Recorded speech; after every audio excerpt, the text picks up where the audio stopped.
أعوذ بالله من الشيطان الرجيم بسم الله الرحمن الرحيم إنما الصدقات للفقراء والمساكين والعاملين عليها والمؤلفة قلوبهم وفي الرقاب والغارمين وفي سبيل الله وابن السبيل فريضة من الله والله عليم حكيم انما الصدقات للفقراء، صدقات تو دراصل حق ہے فقیروں کا، والمساکین اور مسکینوں کا، والعاملین علیہا اور ان اہلکاروں کا جو صدقات کی وصولی پر مقرر ہوتے ہیں، والمؤلفۃ قلوبہم اور ان کا جن کی دلداری مقصود ہے، وفی الرقاب اور انہیں غلاموں کو آزاد کرنے میں، والغارمین اور قرضداروں کے قرضے ادا کرنے میں، وفی سبیل اللہ اور اللہ کے راستے میں، وابن السبیل اور مسافروں کی مدد میں خرچ کیا جائے گا۔ فریضۃ من اللہ، یہ ایک فریضہ ہے اللہ کی طرف سے، واللہ علیم حکیم اور اللہ علم کا بھی مالک ہے، حکمت کا بھی مالک ہے۔ گزشتہ آیات میں غزوہ تبوک کے کچھ واقعات کا بیان آپ کے سامنے آیا۔ غزوہ تبوک کے ضمن میں منافقین کی بری خصلتوں کا تفصیل سے ان آیات میں بیان ہو رہا ہے۔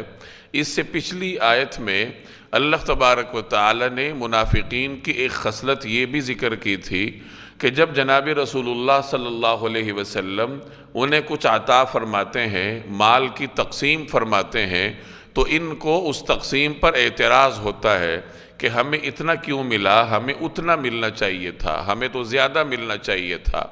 تو چونکہ یہ اپنے آپ کو مال کا مستحق سمجھتے تھے، اپنا استحقاق زیادہ سمجھتے تھے، تو اس مناسبت سے اللہ تبارک و تعالی نے اس آیت میں مال کے مستحقین کا بیان فرمایا ہے کہ مال کے مستحق کون ہوتے ہیں، انہیں کس طریقے سے دیا جائے گا، یا یوں کہہ لیجئے کہ صدقات اور زکوٰۃ کے مصارف کون ہیں، اللہ جل جلالہ نے اس آیت میں ان کا بیان فرمایا ہے۔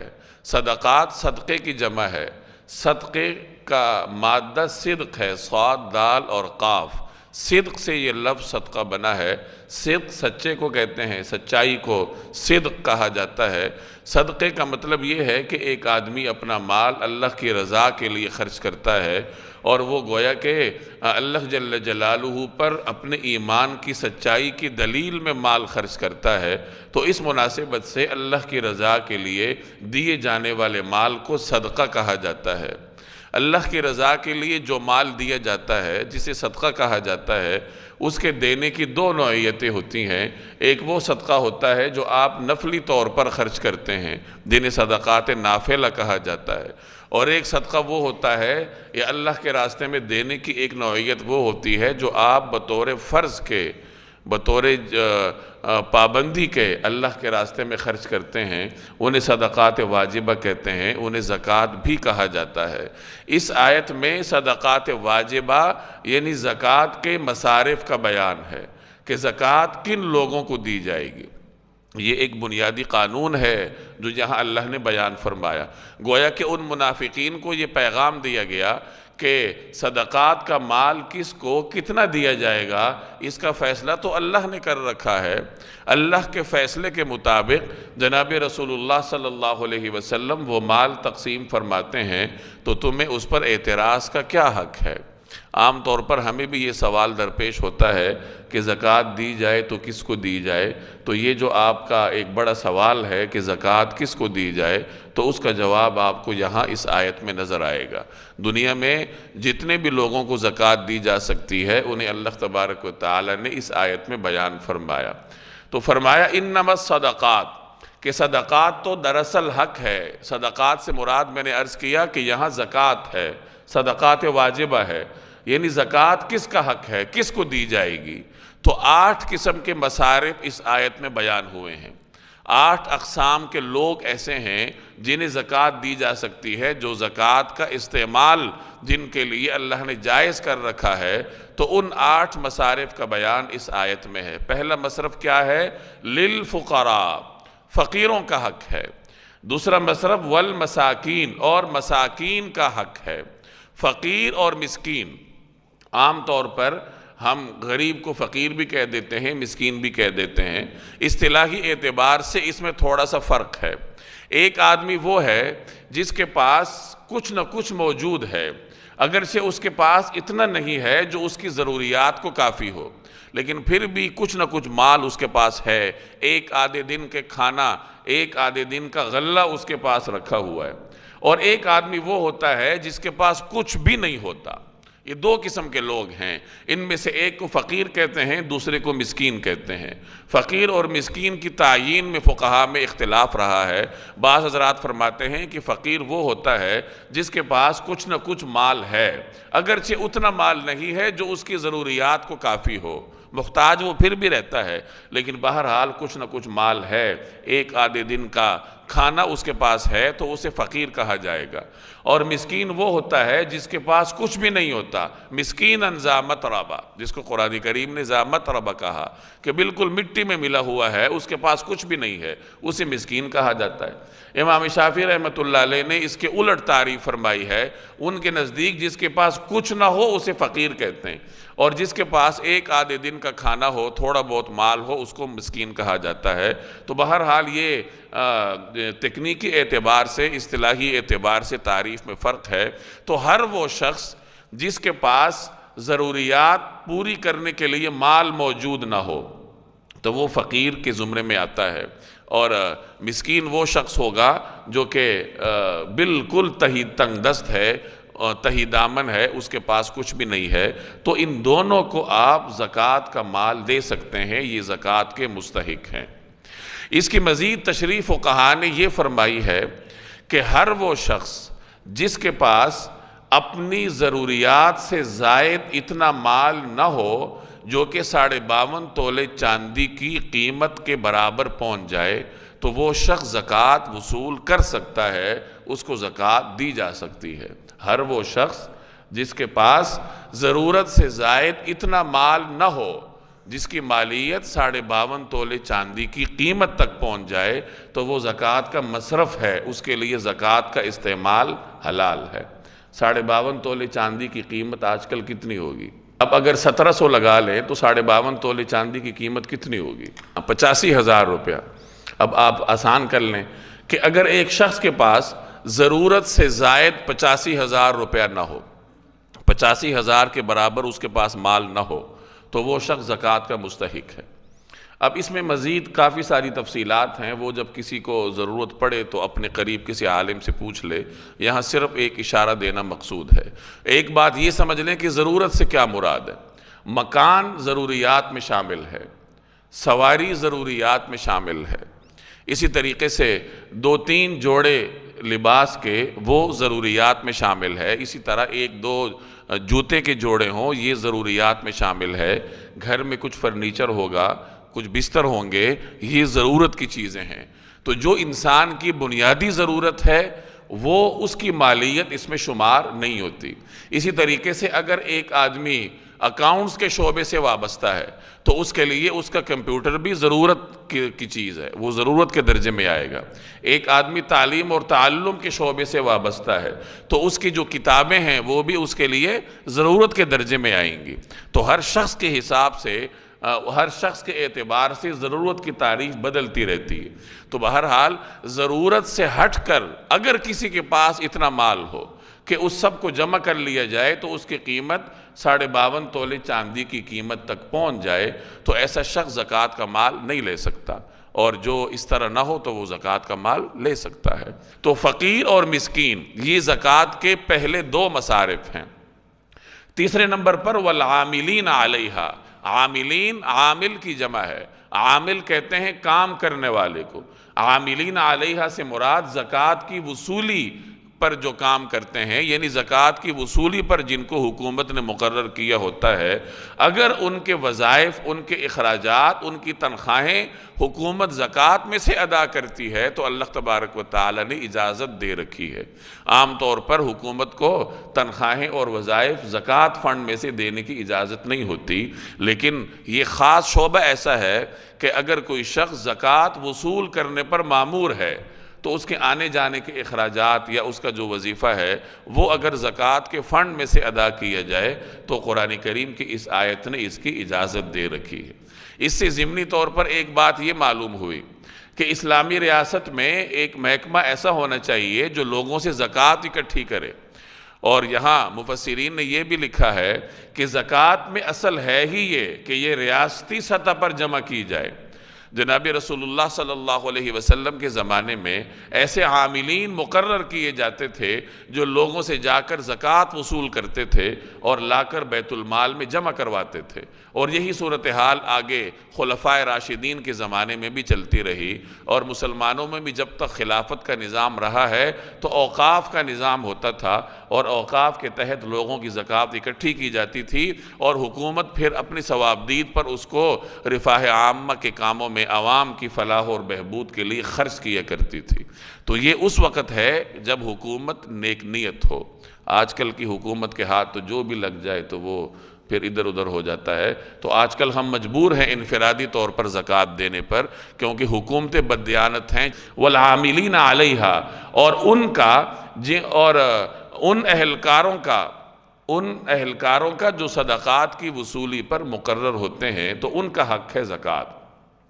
والمؤلفۃ قلوبہم، اور ان کا جن کی دلداری مقصود ہے۔ المؤلفۃ قلوب تالیف قلب سے ہے۔ تالیف قلب کا مطلب ہے ایک آدمی کا دل جیتنا آپ چاہ رہے ہوں، ایک آدمی کی دلداری کرنا چاہ رہے ہوں۔ رسول اللہ صلی اللہ علیہ وسلم کے زمانے میں ایسے حالات تھے کہ بعض کفار بہت طاقتور تھے، یا کچھ لوگ ایسے تھے جو نئے نئے اسلام میں داخل ہوئے تھے، انہیں اسلام پر برقرار رکھنا مقصود تھا، تو جناب نبی کریم صلی اللہ علیہ وسلم انہیں زکوٰۃ عطا فرما دیتے تھے۔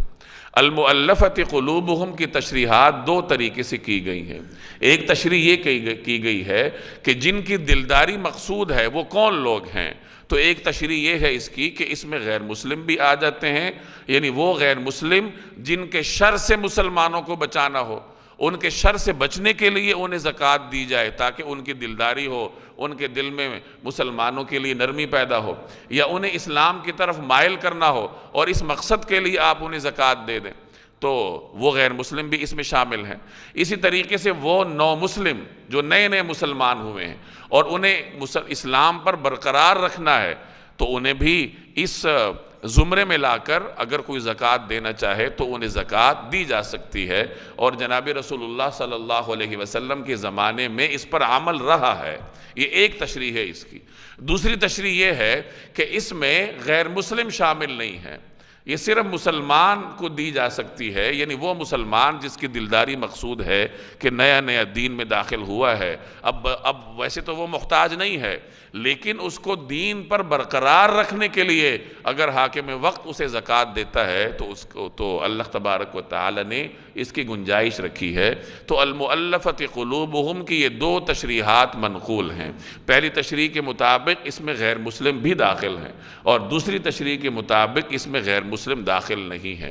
حنفیہ نے پہلی تشریح کی ہے، احناف اور امام مالک رحمۃ اللہ علیہ کے ہاں اس میں غیر مسلم داخل نہیں ہے۔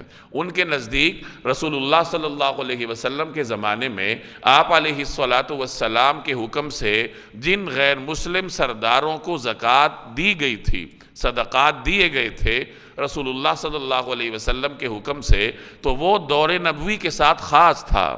زمانہ نبوی کے بعد اس حکم کو آگے بڑھایا جانا ممکن نہیں ہے۔ سیدنا عمر رضی اللہ تعالی عنہ نے اپنے زمانے میں ایسے غیر مسلموں کو زکوٰۃ دینے سے منع کر دیا تھا، اور یہ فرمایا تھا کہ اس وقت ہم کمزور تھے اس لیے ان کو زکوٰۃ دیتے تھے، آج ہم کمزور نہیں ہیں اس لیے ان کے شر سے بچنے کے لیے ہمیں ان کو مال دینے کی ضرورت نہیں ہے۔ تو ان کی دلیل یہ ہے کہ یہ حضور علیہ السلام کے زمانے کے ساتھ خاص ہے، اور دیگر حضرات یہ فرماتے ہیں کہ اگر اس وقت کے حالات پھر بھی کبھی پیدا ہو جائیں تو اس حکم پر پھر بھی عمل درآمد کیا جا سکے گا۔ چنانچہ جب کبھی ایسے حالات پیدا ہو جائیں کہ کچھ خاص قسم کے غیر مسلموں سے مسلمانوں کو خطرات درپیش ہوں اور ان کے شر سے بچنے کے لیے ان کی دلداری کے لیے، اسلام کی طرف ان کے میلان قائم کرنے کے لیے اگر ان کو زکوٰۃ دیا جانا مفید ہو تو ان کو زکوٰۃ دی جا سکے گی۔ تو یہ تالیف قلب یا المؤلفۃ قلوبہم کے دو تشریحات تھیں جو میں نے آپ کے سامنے ذکر کی۔ وفی الرقاب، اور غلاموں کو آزاد کرنے میں زکوٰۃ ہمیشہ مالک بنا کر دی جاتی ہے۔ فقیر کو آپ دیں گے اس کو مالک بنا کر دیں گے، مسکین کو دیں گے اس کو مالک بنا کر دیں گے۔ عمارات پر زکوٰۃ خرچ نہیں ہوتی کیونکہ عمارت کو آپ مالک نہیں بنا سکتے، یا رفاع عامہ کے جو اور کام ہیں، ہسپتال بنانا ہے یا ٹرسٹ قائم کرنا ہے، سڑکیں بنانی ہیں، تو ان کاموں پر زکوٰۃ خرچ نہیں ہوتی کیونکہ یہاں پر ملکیت نہیں پائی جاتی۔ ہاں مریض کو آپ دے سکتے ہیں، یعنی کسی بھی غریب کو مالک بنا کر جب زکوٰۃ دی جائے گی تو پھر جا کر آپ کی زکوٰۃ ادا ہوگی۔ اگر کوئی آدمی دسترخوان لگاتا ہے، اجتماعی دسترخوان لگاتا ہے اور غریبوں کو کھانا کھلاتا ہے، اب اس کی دو شکلیں ہیں۔ ایک شکل تو یہ ہے کہ ہر غریب کو وہاں بیٹھ کر کھانے کی اجازت ہو، لے جانے کی اجازت نہ ہو، تو یہ صورت اباحت کہلاتی ہے۔ یعنی آپ نے ایک اجازت دے رکھی ہے، الاؤ کر رکھا ہے کہ یہاں کھانا کھا لو، مالک نہیں بنا رہے آپ۔ مالک بنانے کا تو مطلب یہ ہے کہ وہ لے کے گھر چلا جائے۔ اگر اس طریقے سے کوئی دسترخوان لگا رہا ہے تو اس پر زکوٰۃ خرچ نہیں ہوگی، وہ نفلی صدقات سے ہوگا۔ ہاں کوئی فقیر کو کھانے کا مالک بنا رہا ہے تو ایسی صورت میں کوئی زکوٰۃ اگر خرچ کرنا چاہے تو وہ خرچ کر سکتا ہے۔ تو اصول یہ نکلا کہ فقیر کو زکوٰۃ مالک بنا کر دی جائے گی تو پھر جا کر آپ کی زکوٰۃ کیا ہوگی؟ ادا ہوگی۔ وفی الرقاب، رقاب غلاموں کو کہتے ہیں، اور غلاموں کو آزاد کرنے میں قدیم زمانے میں غلاموں کا تصور تھا، اور اس میں ایک تصور یہ پایا جاتا تھا کہ آقا اپنے غلام کو کہہ دیتا تھا کہ تم اتنا مال مجھے جمع کر کے دے دو تو میں تمہیں آزاد کر دوں گا۔ اب غلام کو آزادی کے لیے ایک مخصوص مقدار میں رقم کی ضرورت ہے۔ ایسے غلام کے لیے اگر کوئی شخص زکوٰۃ کا مال مہیا کر کے اس کے ساتھ تعاون کرتا ہے کہ تم اپنا رقم جمع کر کے زکوٰۃ کی رقم جمع کر کے اپنا مالک کو ادا کرو اور آزادی حاصل کرو، تو شریعت نے اس کی اجازت دی ہے۔ اور والغارمین، اور قرضداروں کے قرضے ادا کرنے میں۔ ایک آدمی قرضوں میں ڈوبا ہوا ہے، اس کے پاس جو اثاثے ہیں اس کے قرضے اس کے اثاثوں سے زائد ہیں، تو ایسا آدمی زکوٰۃ کا مستحق ہے، اور اس کو قرضے سے چھڑانے میں مدد دینے کے لیے اگر کوئی اس کو زکوٰۃ دیتا ہے تو انشاءاللہ اس کو اجر ملے گا۔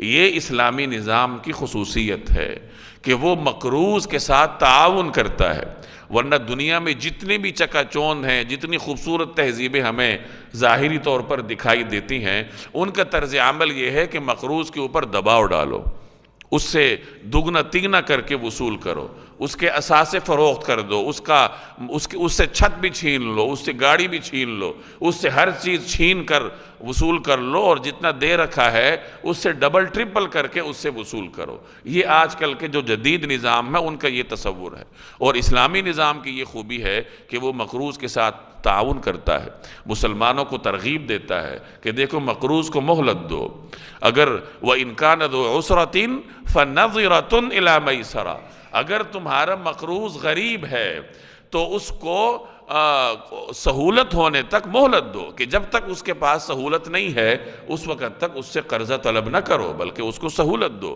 تو مقروض کو مہلت دینے میں اسلام ہمیں ترغیب دیتا ہے۔ تو یہ اسلامی نظام کی خصوصیت ہے کہ وہ مقروض کے ساتھ اس حد تک تعاون کرتا ہے کہ اس کو زکوٰۃ کا مصرف قرار دے رکھا ہے کہ اگر اس کے جو اثاثے ہیں ان سے اس کے قرضے زائد ہیں، وہ قرضے جو اس نے اپنی حوائج پوری کرنے کے لیے لیے ہوں، تو یہ قرضے اس کو زکوٰۃ کا مستحق بناتے ہیں، ورنہ تو ہر مل آنر بہت بڑا مستحق ہے زکوٰۃ کا، کیونکہ کروڑوں کے یہ مقروض ہوتے ہیں اور بعد میں دیتے بھی نہیں ہیں، معاف کروا لیتے ہیں۔ وفی سبیل اللہ، اور اللہ کے راستے میں۔ اللہ کے راستے سے کیا مراد ہے؟ مفسرین فرماتے ہیں کہ جو شخص جہاد کے لیے جا رہا ہے، اگرچہ وہ صاحب ثروت ہے لیکن اگر وہ اسلحہ لینے میں جہاد کی تیاری کرنے میں زکوٰۃ کے مال سے مدد لیتا ہے تو شریعت نے اس کو اجازت دے رکھی۔ بعض حضرات نے اس میں توسع کیا ہے، اس میں حج پر جانے والے کو بھی شامل کیا ہے، کچھ حضرات نے اس میں طلب علم کے لیے جانے والے کو بھی شامل کیا ہے کہ اس کو بھی زکوٰۃ دی جا سکتی ہے، اور کچھ حضرات فرماتے ہیں کہ اللہ کی اطاعت کے لیے جو بھی شخص نکلتا ہے دین کے کسی بھی کام کے لیے تو اس کو زکوٰۃ دی جا سکے گی۔ وابن السبیل، اور مسافروں کی مدد میں۔ ابن السبیل سے مراد وہ مسافر ہے جو کسی اپنی ضرورت کے لیے جا رہا ہے۔ اب ہے تو وہ امیر آدمی، لیکن وہ سفر میں ہے اور وہاں فرض کیجئے اس کی جیب کٹ گئی، اس کے اثاثے لٹ گئے، اب وہاں اس کے پاس کچھ نہیں ہے، تو وہاں اگر کوئی شخص زکوٰۃ کی مد میں اس کی مدد کر دے تو اللہ تبارک و تعالیٰ نے یہاں اس کو بھی زکوٰۃ کا مستحق قرار دیا ہے۔ تو فقیر، مسکین، عاملین، مؤلفۃ قلوب، رقاب، غارمین، فی سبیل اللہ اور ابن السبیل، یہ 8 قسم کے مصارف ہیں، ان کو زکوٰۃ دی جا سکے گی۔ اس کے علاوہ کسی شخص کو زکوٰۃ دینے کی اجازت نہیں ہے، اور زکوٰۃ کے مصارف کی تعیین اللہ تبارک و تعالی نے کی ہے، لہٰذا اس میں کسی قسم کی کوئی تبدیلی بھی نہیں کی جا سکتی۔ فریضۃ من اللہ، یہ ایک فریضہ ہے اللہ کی طرف سے، یعنی زکوٰۃ اللہ کی جانب سے فرض ہے، اور یہ جو تقسیم ہے یہ بھی اللہ کی جانب سے ہے، تو اسی تقسیم کے مطابق زکوٰۃ خرچ کی جائے گی۔ واللہ علیم حکیم، اور اللہ تبارک و تعالی علم کا بھی مالک ہے اور حکمت کا بھی، یعنی اللہ نے جو چیز فرض قرار دی ہے تو ظاہر ہے کہ اللہ علم کا بھی مالک ہے اور وہ حکیم بھی ہے، تو جو چیز فرض ہوگی تو وہ اللہ کے علم اور حکمت کے بنیاد پر ہوگی، اور وہ انسانیت کے لیے سراسر فائدے کی چیز ہوگی۔ انسان کا خالق اللہ ہے، اللہ انسان کو جو بھی حکم دے گا وہ انسان کی مصلحت میں ہوتا ہے، اور اللہ انسان کو جس چیز سے بھی روکے گا چاہے انسان کو اس میں فائدہ نظر آئے لیکن وہ انسان کے لیے مضرت کی چیز ہوتی ہے۔ وَمِنْهُمُ الَّذِينَ يُؤْذُونَ النَّبِيَّ وَيَقُولُونَ هُوَ أُذُنٌ قُلْ أُذُنُ خَيْرٍ لَكُمْ يُؤْمِنُ بِاللَّهِ وَيُؤْمِنُ لِلْمُؤْمِنِينَ وَرَحْمَةٌ لِلَّذِينَ آمَنُوا مِنْكُمْ وَالَّذِينَ يُؤْذُونَ رَسُولَ اللَّهِ لَهُمْ عَذَابٌ أَلِيمٌ۔ وَمِنْهُمُ الَّذِينَ يُؤْذُونَ النَّبِيَّ، يؤذون ایذا سے نکلا ہے، تکلیف دینا، اور ان میں سے وہ لوگ بھی ہیں جو نبی کو ایذا پہنچاتے ہیں، دکھ پہنچاتے ہیں۔ کس طرح؟ وَيَقُولُونَ، یہ کہتے ہیں کہ ہوا اذن، وہ تو سراپا کان ہے۔ قل، آپ کہہ دیجئے، اذن خیر لکم، وہ کان ہے اس چیز کے لیے جو تمہارے لیے بھلائی ہے۔ یؤمن باللہ، وہ اللہ پر ایمان رکھتے ہیں، وَيُؤْمِنُ لِلْمُؤْمِنِينَ، اور مومنوں کی بات کا یقین کرتے ہیں، وَرَحْمَةٌ لِلَّذِينَ آمَنُوا مِنْكُمْ، اور تم میں سے جو ایمان لے آئے ہیں ان کے لیے وہ رحمت ہیں، وَالَّذِينَ يُؤْذُونَ رَسُولَ اللَّهِ، اور جو لوگ اللہ کے رسول کو دکھ پہنچاتے ہیں، لَهُمْ عَذَابٌ أَلِيمٌ، ان کے لیے دکھ دینے والا عذاب تیار ہے۔ ان آیات میں جیسے میں نے پہلے عرض کیا کہ یہ جو آیات کا سلسلہ ہے اس میں منافقین کی مختلف بری خصلتوں کا بیان ہے۔ ضمنی طور پر درمیان میں اللہ تبارک و تعالی نے صدقات اور زکوٰۃ کے مصارف کا بیان فرمایا منافقین کے طرز عمل کے جواب میں۔ اب یہاں سے پھر دوبارہ آیات کا ایک سلسلہ ہے جس میں منافقین کے مختلف بری خصلتوں کا بیان ہوگا۔ اس زمانے میں منافقین کی یہ عادت تھی کہ وہ جناب رسول اللہ صلی اللہ علیہ وسلم کے سامنے آ کر مختلف طرح کے بہانے کرتے تھے۔ جیسے پیچھے آپ پڑھ کے آئے ہیں کہ غزوہ تبوک پر جانے سے بچنے کے لیے انہوں نے دربار نبوی میں حاضر ہو کر مختلف طرح کے بہانے کیے، تو رسول اللہ صلی اللہ علیہ وسلم پر چونکہ حلم غالب تھا، آپ کو اللہ تبارک و تعالی نے رحمت بنایا تھا، وَبِالْمُؤْمِنِينَ رَؤُوفٌ الرحیم، اسی صورت کے آخر میں ہم پڑھیں گے کہ یہ حضور صلی اللہ علیہ وسلم کے اوصاف تھے، تو اپنے انہی اوصاف کے پیش نظر جناب رسول اللہ صلی اللہ علیہ وسلم ان منافقین کی تمام باتوں کو سماعت فرماتے تھے، اور منافق یہ سمجھتے تھے کہ ہم تو جو کہتے ہیں، جو ہمارا دل چاہتا ہے ہم جا کر کہہ آتے ہیں اور اپنی بات منوا لیتے ہیں، تو وہ یہ گستاخی کرنا شروع ہو گئے تھے، ان میں یہ جرأت پیدا ہو گئی تھی کہ وہ یہ کہنا شروع ہو گئے تھے کہ ہوا اذن، کہ وہ تو سراپا کان ہیں۔ یہ عربی زبان کا محاورہ ہے، ایسے شخص کے بارے میں کہا جاتا ہے کہ جو کہ ہر قسم کی باتیں سن لیتا ہو اپنی سادگی کی وجہ سے، جس کو ہمارے ہاں کہتے ہیں کہ فلاں شخص تو کانوں کا بڑا کچا ہے، کہ لوگ جا کر جو بھی بات کہہ دیں وہ سن لیتا ہے اور مان لیتا ہے۔ تو عربی زبان میں بطور محاورے کے کانوں کے کچے شخص کے لیے یہ لفظ استعمال ہوتا ہے۔ تو منافقین نے گستاخی کرتے ہوئے جناب رسول اللہ صلی اللہ علیہ وسلم کے لیے یہ اصطلاح استعمال کرنی شروع کر دی تھی، العیاذ باللہ۔ تو اللہ تبارک و تعالی ان کی اس گستاخی کو ذکر کر کے اس کا جواب دے رہے ہیں۔ جواب میں اللہ نے 3 چیزیں ذکر فرمائی ہیں۔ پہلی بات اللہ نے یہ ذکر فرمائی کہ تم کہتے ہو کہ وہ سراپا کان ہیں، یعنی وہ ہر قسم کی بات سماعت فرماتے ہیں، تو سن لو کہ وہ جو کچھ سماعت فرماتے ہیں وہ تمہارے بھلے کے لیے ہوتا ہے۔ تمہارے بھلے کے لیے کیسے؟ کہ وہ پہلی چیز جو سماعت فرماتے ہیں وہ اللہ کی وحی ہوتی ہے، اللہ کا کلام ہوتا ہے جس کو وہ غور سے سماعت فرماتے ہیں، وہ تمہارے بھلے کے لیے ہوتا ہے۔ اور دوسری چیز جو پیغمبر غور سے سماعت فرماتے ہیں وہ مومنین کی باتیں ہوتی ہیں، یعنی سچے مومنوں کی باتیں ہوتی ہیں جنہیں پیغمبر سماعت فرماتے ہیں اور اس کی تصدیق بھی فرماتے ہیں۔ اپنے جو مخلص ساتھی ہیں، صحابہ کرام ہیں، ان پر رسول اللہ صلی اللہ علیہ وسلم کو اعتماد ہے، تو ان کی بات سماعت فرماتے ہیں تصدیق کے ساتھ۔ اور تیسری بات یہ ارشاد فرمائی کہ وہ لوگ جو ظاہری طور پر مومن ہیں اور اندر سے منافق ہیں، جیسے جن منافقین سے خطاب تھا کہ تم لوگوں کی باتیں وہ کیوں سماعت فرماتے ہیں؟ اپنی کریم النفسی کی وجہ سے اور اپنی صفت رحمت کی وجہ سے، کہ وہ اپنی صفت کریمی اور صفت رحمت کی وجہ سے یہ جانتے ہوئے بھی کہ تم غلط کہہ رہے ہو لیکن تمہاری باتیں سماعت فرماتے ہیں تمہاری دلجوئی کے لیے، کیونکہ اللہ تبارک و تعالی نے انہیں سراپا رحمت بنا رکھا ہے۔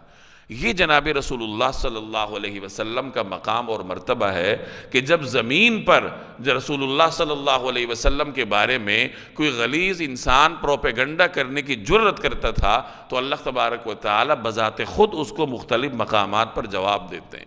جیسے اس آیت میں آپ دیکھ رہے ہیں کہ ان منافقین کے پروپیگنڈے کا جواب اللہ نے دیا ہے، اور بھی مختلف مقامات پر آپ پیچھے پڑھ کر آئے ہیں۔ سورۃ الکوثر اس کی بہت بڑی مثال ہے کہ منافقین کے کفار نے جب پروپیگنڈے کیے تو اللہ تبارک و تعالیٰ نے ان کے پروپیگنڈوں کے جواب میں پوری سورۃ الکوثر نازل کی۔ سورۃ اللہب ہے، ابو لہب کی گستاخی کے جواب میں اللہ تبارک و تعالیٰ نے نازل فرمائی ہے۔ تو قرآن کریم کی آیات پر غور کرنے سے رسول اللہ صلی اللہ علیہ وسلم کا مقام اور مرتبہ بھی انسان کے سامنے واضح ہوتا جاتا ہے، اور ان آیات پر غور کرنے سے انسان کے دل میں عشق نبوی میں اضافہ ہوتا رہتا ہے۔ تو فرمایا کہ یہ لوگ پیغمبر کو ایذا دیتے ہیں، کس طرح کہ وہ یہ کہتے ہیں کہ وہ تو سراپا کان ہیں، والعیاذ باللہ۔ اب آگے اللہ جواب دے رہے، آپ کہہ دیجئے، قل آپ کہہ دیجئے، اذن خیر لکم، کہ وہ کان ہے اس چیز کے لیے جو تمہارے لیے بھلائی ہے۔ یہ پہلی بات ارشاد فرمائی، یعنی وہ غور سے سنتے ہیں اس چیز کو جو تم لوگوں کے لیے بھلائی لے کر آتی ہے، یعنی اللہ کا کلام، اللہ کی وحی۔ اور دوسری بات وَيُؤْمِنُ بِاللَّهِ، یہ اسی کی تفصیل ہے کہ وہ اللہ پر ایمان رکھتے ہیں۔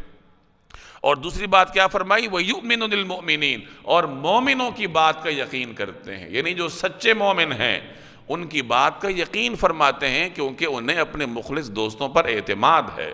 اور تیسری بات ارشاد فرمائی وَرَحْمَةٌ لِّلَّذِينَ آمَنُوا مِنْكُمْ، کہ تم میں سے جو ظاہری طور پر ایمان لائے ہیں ان کی باتوں کو غور سے سماعت فرماتے ہیں بطور رحمت کے۔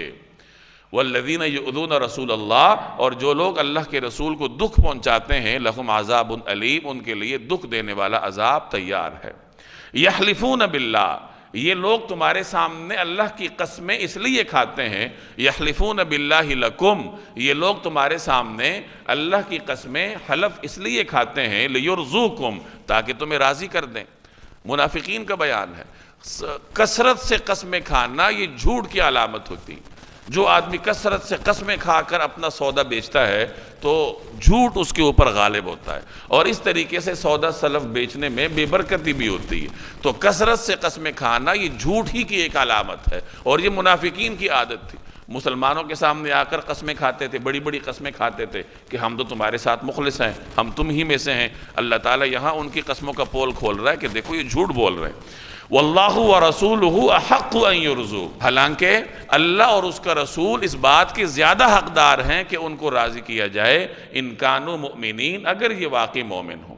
یعنی یہ مسلمانوں کے سامنے آ کر قسمیں کھاتے ہیں کہ ہم تم ہی میں سے ہیں، اگر یہ واقعی مومن ہوتے تو اللہ کو راضی کرتے، رسول کو راضی کرتے، اللہ اور اس کے رسول کو راضی اپنے عمل کے ذریعے کرتے، اپنے اخلاص کے ذریعے کرتے، لیکن یہ نہیں کرتے کیونکہ یہ سچے ہی نہیں ہے، اور آ کر جھوٹی قسمیں کھا کر اپنے یقین دہانی دلواتے ہیں، عمل نہیں کرتے، باتوں کے ذریعے یہ ثابت کرنے کی کوشش کرتے ہیں کہ ہم تو بہت سچے ہیں۔ الم یعلموا، کیا انہیں نہیں معلوم انہو من یحادد اللہ ورسولہ، کہ جو شخص اللہ اور اس کے رسول سے ٹکر لے، فَأَنَّ لَهُ نَارَ جَهَنَّمَ خَالِدًا فِيهَا، تو یہ بات طے ہے کہ اس کے لیے دوزخ کی آگ ہے جس میں وہ ہمیشہ رہے گا۔ ذَلِكَ الْخِزْيُ الْعَظِيمُ، یہ بڑی بھاری رسوائی ہے۔ قرآن کریم رسوائی اس کو کہتا ہے جو آخرت کی رسوائی ہے، اور کامیابی اس کو کہتا ہے جو آخرت کی کامیابی ہے۔ دنیا میں اگر کچھ دیر کے لیے انسان کامیاب نہیں ہوتا، ظاہری طور پر اگر وہ ایسا کام کرنے پر مجبور ہوتا ہے جسے لوگ اچھی نگاہ سے نہیں دیکھتے، لیکن وہ اللہ کے نزدیک سچا ہے، دین پر عمل پیرا ہے، تو یہ کوئی شکست نہیں ہے، یہ کوئی نقصان نہیں ہے۔ قرآن نقصان آخرت کے نقصان کو کہتا ہے، قرآن فلاح آخرت کے فلاح کو کہتا ہے۔ آپ قرآن کریم میں سے دیکھ لیجئے، آج کل تو سافٹ ویئرز ہیں، اس پہ آپ کوئی لفظ ڈالیں گے تو وہ جہاں جہاں قرآن میں ہوگا آپ کو نکال کے دے دیں گے۔ فوز عربی میں کامیابی کو کہتے ہیں، فلاح عربی میں کامیابی کو کہتے ہیں، اور یہ الفاظ قرآن میں کامیابی کے لیے استعمال ہوئے ہیں۔ آپ ان آیات کو جمع کر لیجئے، جہاں کہیں قرآن میں فلاح کا ذکر ہے، فوز کا ذکر ہے، تو اس سے مراد یہ نہیں ہے کہ کوئی شخص بڑا افسر بن جائے، بڑا کاروباری بن جائے، اس سے مراد یہ ہے کہ ایک شخص آخرت میں کامیاب ہو جائے۔ خسران خسارے کو کہتے ہیں۔ آپ دیکھ لیجئے قرآن کریم میں خسارہ اس کو کہا جاتا ہے جو آخرت کا خسارہ ہے۔ یحذر المنافقون ان تنزل علیہم سورۃ، منافق لوگ اس بات سے ڈرتے ہیں کہ کہیں مسلمانوں پر کوئی ایسی سورت نازل نہ کر دی جائے تنبئہم، جو انہیں بتلا دے، بما فی قلوبہم، جو ان کے دلوں میں ہے، یعنی جو مسلمانوں کو بتلا دے وہ باتیں جو منافقین کے دلوں میں ہے۔ منافق دلوں میں مسلمانوں کے لیے دشمنی رکھتے تھے، اپنے جو ان کی مجالس ہوتی تھی اس میں وہ پروپیگنڈے بھی کرتے تھے، اور ساتھ ساتھ ڈرتے بھی تھے۔ انہیں معلوم تھا کہ یہ نبی برحق ہیں، ان کے پاس اللہ کی جانب سے سچا کلام آتا ہے، تو انہیں یہ خوف ہوتا تھا کہ کہیں ایسا نہ ہو کہ ہمارے دل کے بھید قرآن کریم کی آیت کی شکل میں اللہ تعالیٰ ان پر نازل کر دے، ان کے سامنے بات کھل جائے۔ قل، آپ کہہ دیجئے، استہزئوا، کہ اچھا تم مذاق اڑاتے رہو، ان اللہ مخرج ما تحذرون، اللہ وہ بات ظاہر کرنے والا ہے جس سے تم ڈرتے تھے، یعنی جن چیزوں سے تم ڈرتے ہو کہ تمہارا نفاق کھل نہ جائے، اللہ تعالیٰ اس کو ضرور ظاہر کر کے رہے گا۔ وَلَئِن سَأَلْتَهُمْ، اور اگر آپ ان سے پوچھیں، لَيَقُولُنَّ، تو یہ یقیناً کہیں گے، إِنَّمَا كُنَّا نَخُوضُ وَنَلْعَبْ، کہ ہم تو ہنسی مذاق اور دل لگی کر رہے تھے۔ یعنی اگر آپ ان سے پوچھ لیں کہ تم نے فلاں بات کی تھی، تم نے فلاں پروپیگنڈا کیا تھا، تو یہ فوراً کہیں گے کہ ہم نے تو مذاق کیا تھا، ہم تو دل لگی کر رہے تھے۔ قل، آپ کہہ دیجئے، اب اللہ وآیاتہ ورسولہ کنتم تستہزئون، کیا تم اللہ اور اس کی آیتوں اور اس کے رسول کے ساتھ دل لگی کر رہے تھے؟ یعنی اللہ، اس کے رسول اور دین کے احکامات کا معاملہ اتنا حساس ہے کہ اس کے ساتھ دل لگی نہیں کی جا سکتی۔ آج کل مختلف لوگ اپنے جو سیاسی نظریات ہوتے ہیں اس کے دفاع کے لیے بہت سارے ہمارے مذہبی مسلمات کا بھی مذاق اڑانے سے نہیں چوکتے، اور اچھے خاصے مذہبی لوگ، جیسے آج کل وہ ایک گھڑی کا معاملہ زیر بحث ہے جس کے اندر کعبے کی تصویر ہے۔ اب دو قسم کے فریق ہیں، ایک وہ ہے جو حملہ آور ہیں، اور دوسرے نمبر پر وہ ہیں جو دفاع کرنے والے ہیں، اور دونوں کی گفتگو میں آپ کو کعبۃ اللہ کا استہزاء نظر آئے گا۔ تو یہ مسلمانوں کا طرز عمل نہیں ہے۔ اپنی سیاسی نظریات میں اور ان نام نہاد سیاسی شخصیات کے دفاع کے لیے اگر کوئی شخص مذہبی مسلمات کو اس طریقے سے ذکر کر دے کہ کل قبر میں اس سے پوچھو، تو ایسے شخص سے بڑا کوئی احمق انسان اس دنیا میں نہیں ہوگا۔ گھڑی کا دفاع آپ کریں، گھڑی پر اعتراض آپ کریں، لیکن بیت اللہ کو بیچ میں کیوں لاتے ہیں، کعبے کو بیچ میں کیوں لاتے ہیں؟ اور کل کو پھر ہم تمنا بھی کریں گے کہ اسی کعبے کی زیارت کے لیے اللہ تعالی ہمیں توفیق بھی دے دے۔ تو اپنی سیاسی جھگڑے لڑیں، خوب لڑیں، اچھے طریقے سے لڑیں، لیکن بیچ میں مذہبی مقدسات کو نہ لے کر آئیں۔ ایک زمانے میں بہت سارے لوگ ہمیں تانے دیتے تھے کہ یہ مولوی بڑے شدت پسند ہوتے ہیں، اللہ نے وہ بات ان پہ لوٹا دی۔ اب وہ شدت کہاں چلی گئی ہے؟ سیاست میں چلی گئی، مذہبی طبقوں سے وہ شدت ہٹ گئی، اور سیاسی لوگ جو ہے یہ لبرل آپس میں کیا ہو گئے، گتم گتھا ہو گئے۔ لا تعتذروا قد کفرتم بعد ایمانکم ان نعفو عن طائفۃ منکم نعذب طائفۃ بانہم کانوا مجرمین۔ لا تعتذروا، بہانے نہ بناؤ، یہ انہی سے خطاب کیا جا رہا ہے جو کہ اپنی نجی مجالس میں پروپیگنڈے کرتے تھے، استہزاء کرتے تھے، اور جب پول کھل جائے ان سے باز پرس ہو پھر بہانے بناتے تھے۔ تو اللہ فرما رہا ہے کہ بہانے مت بناؤ، عذر تراشی نہ کرو، عذر مت تراشو۔ قد کفرتم بعد ایمانکم، تم ایمان کا اظہار کرنے کے بعد کفر کے مرتکب ہو چکے ہو۔ یعنی اللہ اور اس کے رسول کے ساتھ استہزاء کرنا اور اس طریقے سے کرنا، یہ تمہارے اس ظاہری ایمان پر پانی پھیر چکا ہے۔ تم ظاہری طور پر ایمان کا اقرار کرنے کے بعد کفر کے مرتکب ہو چکے ہو۔ ان نعفو عن طائفۃ، اگر ہم تم میں سے ایک گروہ کو معافی دے بھی دیں، نعذب طائفۃ، تو دوسرے گروہ کو ضرور سزا دیں گے، بِأَنَّهُمْ كَانُوا مُجْرِمِينَ، کیونکہ وہ مجرم ہیں۔ منافقین کے مختلف گروہ تھے، اگر کوئی گروہ توبہ کر لے، توبہ تائب ہو جائے تو اللہ اس کو معاف کر دے گا، اور جو گروہ جرم پر کاربند رہے گا، اس پر ڈٹا رہے گا، تو اللہ تبارک و تعالی اسے کیفر کردار تک پہنچائے گا۔ تو اس کا ذکر ہے کہ ہم چاہیں تو تم میں سے ایک گروہ کو معافی دے دیں جو کہ اللہ سے توبہ کا طلبگار ہو، اور جو جرم پر ڈٹا رہے گا تو اللہ تعالیٰ اسے سزا دے گا۔ المنافقون والمنافقات بعضهم من بعض، منافق مرد اور منافق عورتیں سب ایک ہی طرح کے ہیں۔ یأمرون بالمنکر، وہ برائی کی تلقین کرتے ہیں، وینہون عن المعروف، اور بھلائی سے روکتے ہیں، ویقبضون ایدیہم، اور اپنے ہاتھوں کو بند رکھتے ہیں۔ نسوا اللہ، انہوں نے اللہ کو بھلا دیا ہے، فنسیہم، تو اللہ نے بھی ان کو بھلا دیا۔ ان المنافقین هم الفاسقون، بے شک یہ منافق بڑے نافرمان ہیں۔ جناب رسول اللہ صلی اللہ علیہ وسلم کے زمانے میں منافقین کی ایک جماعت موجود تھی۔ بعض مورخین نے ان کی تعداد 31 ذکر کی ہے، اور کچھ حضرات نے ان میں سے 55 لوگوں کے نام ذکر کیے ہیں۔ یہ منافقین کی ایک تعداد تھی جو کہ منافق اعتقادی تھے، عقیدے کے اعتبار سے منافق تھے۔ منافق کی دو قسمیں ہوتی ہیں، ایک منافق اعتقادی ہوتا ہے اور ایک منافق عملی ہوتا ہے۔ اعتقادی نفاق سے مراد ایسا نفاق ہے کہ ایک شخص زبان سے تو دین کا قائل ہو، کلمہ پڑھتا ہو، لیکن دل سے وہ منکر ہو، اس کو منافق اعتقادی کہتے ہیں کہ اس کے عقیدے میں نفاق ہے۔ اور منافق اعتقادی کا پتہ زمانے نبوی کے بعد چلنا ممکن نہیں ہے۔ نبی کریم صلی اللہ علیہ وسلم تو وحی کی روشنی میں فرما دیا کرتے تھے کہ فلاں شخص کے دل میں ایمان ہے اور فلاں شخص کے دل میں نہیں ہے، اور آپ کے بعد چونکہ وحی کا دروازہ بند ہو چکا ہے، اس لیے کسی کے دل میں جھانک کر ایمان کو جانچنا یہ کسی کے لیے ممکن نہیں۔ تو نفاق اعتقادی کو جانچنا اس دور میں ممکن نہیں۔ ہاں، نفاق عملی کو جانچا جا سکتا ہے، اس کے مختلف علامات ہیں۔ جیسے ایک روایت میں آتا ہے کہ منافق کون ہوتا ہے؟ وعدہ کرے گا تو توڑ دے گا، بات کرے گا تو جھوٹ بولے گا، اس کے پاس امانت رکھوائی جائے گی تو کیا کرے گا؟ خیانت کرے گا۔ خیانت کرنا، جھوٹ بولنا، اور تیسرا کیا تھا؟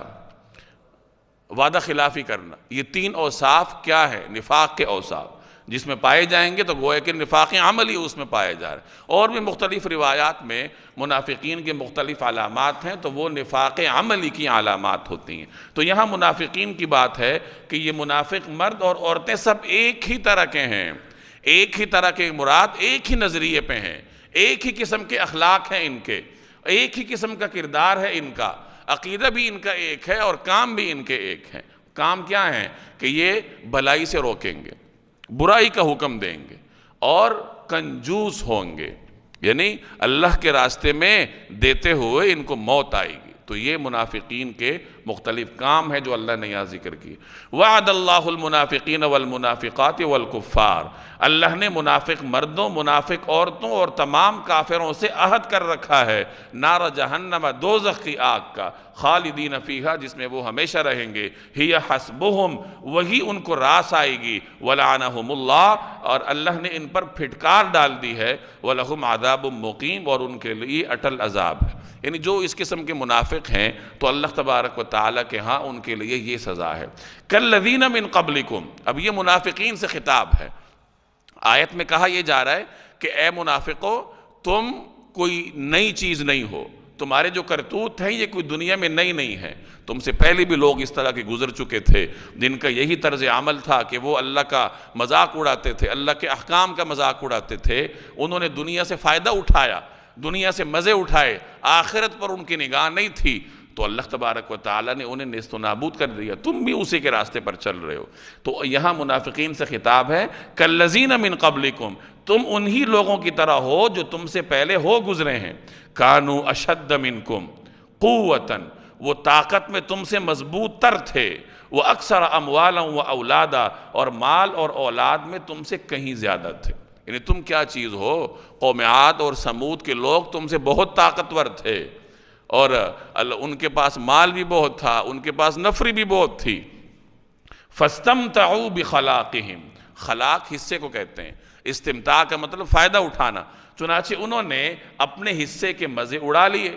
یعنی اللہ نے جو زندگی ان کو دی تھی، جو نعمتیں ان کو دی تھیں، انہوں نے اس کو عیاشی میں ضائع کیا، مزے اڑاتے رہے، انہوں نے اپنے حصے کے مزے اڑا لیے۔ فاستمتعتم بخلاقکم، پھر تم نے اسی طرح اپنے حصے کے مزے اڑائے، کما استمتع الذین من قبلکم بخلاقہم، جیسے تم سے پہلے لوگوں نے اپنے حصے کے مزے اڑائے تھے۔ وخذتم کالذی خاضوا، اور تم بھی ویسی ہی بیہودہ باتوں میں پڑے ہو جیسے وہ پڑے تھے۔ اولئک حبطت اعمالہم فی الدنیا والآخرہ، یہ وہ لوگ تھے جن کے اعمال دنیا اور آخرت میں غارت ہو گئے۔ واولئک هم الخاسرون، اور یہی وہ لوگ تھے جنہوں نے خسارے کا سودا کیا، یعنی وہ لوگ خسارے میں تھے، تو تم بھی اسی طریقے سے خسارے کے راستے پر چل رہے ہو۔ جس طرح اللہ نے ان کے دنیا اور آخرت کے اعمال ضائع کیے تھے، اس طرح تمہارے بھی اعمال ضائع ہوں گے۔ اعمال سے مراد کہ ایمان ہے نہیں، اور اگر کوئی تھوڑا بہت عمل کیا ہے کہ کسی فقیر کی مدد کر دی، کسی کو راستہ دکھا دیا، کسی کے ساتھ خوش اخلاقی سے پیش آئے، تو یہ وہ اعمال ہیں جو اللہ کو محبوب ہیں۔ لیکن چونکہ یہ بغیر ایمان کے ہیں تو ان اعمال پر آخرت میں ان کے لیے کچھ نہیں ہے۔ ہاں، ان کے بدلے میں اللہ تعالیٰ دنیا میں ان کو فائدہ پہنچاتا ہے، کیونکہ اللہ تبارک و تعالیٰ عدل کے خلاف نہیں کرتا۔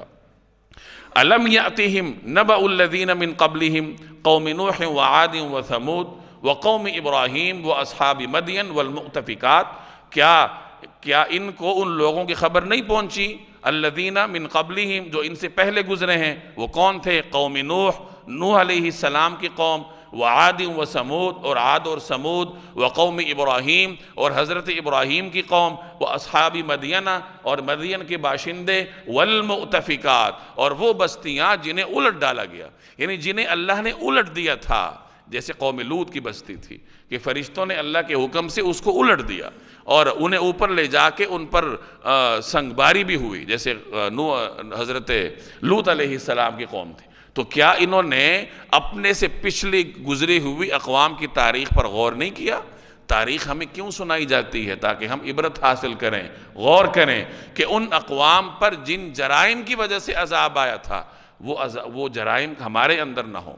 اتتہم رسلہم بالبینات، ان سب کے پاس ان کے رسول روشن دلائل لے کر آئے تھے۔ فما کان اللہ لیظلمہم، پھر اللہ ایسا نہیں تھا کہ ان پر ظلم کرتا، ولیکن کانوا انفسہم یظلمون، لیکن یہ خود اپنی جانوں پر ظلم ڈھاتے رہے۔ اللہ کی نافرمانی کرنا یہ خود اپنی جان پر ظلم کرنے کے مترادف ہے۔ والمؤمنون والمؤمنات بعضهم اولیاء بعض، اور مومن مرد اور مومن عورتیں آپس میں ایک دوسرے کی مددگار ہیں۔ یأمرون بالمعروف، وہ نیکی کی تلقین کرتے ہیں، وینہون عن المنکر، اور برائی سے روکتے ہیں، ویقیمون الصلاۃ، اور نماز قائم کرتے ہیں، ویؤتون الزکاۃ، اور زکوٰۃ ادا کرتے ہیں، ویطیعون اللہ ورسولہ، اور اللہ اور اس کے رسول کی فرمانبرداری کرتے ہیں۔ اولئک سیرحمہم اللہ، یہ ایسے لوگ ہیں جن کو اللہ اپنی رحمت سے نوازے گا۔ ان اللہ عزیز حکیم، یقیناً اللہ اقتدار کا بھی مالک ہے، حکمت کا بھی مالک۔ پچھلی آیت میں منافقین کا بیان تھا کہ وہ اخلاق میں ایک دوسرے کے مشابہ ہیں، اب ان کے مقابل یہاں مومنین کا بیان کہ مومن ایک دوسرے کے مددگار ہیں۔ وہاں فرمایا تھا بعضهم من بعض، کہ بعض میں سے ہیں، یعنی برادری کے اعتبار سے ایک دوسرے کے قریب ہوں گے، حرکتوں کے اعتبار سے ایک دوسرے کے قریب ہوں گے، برادری کی وجہ سے یا حرکتوں کی وجہ سے جو تعلقات ہوتے ہیں وہ کمزور ہوتے ہیں۔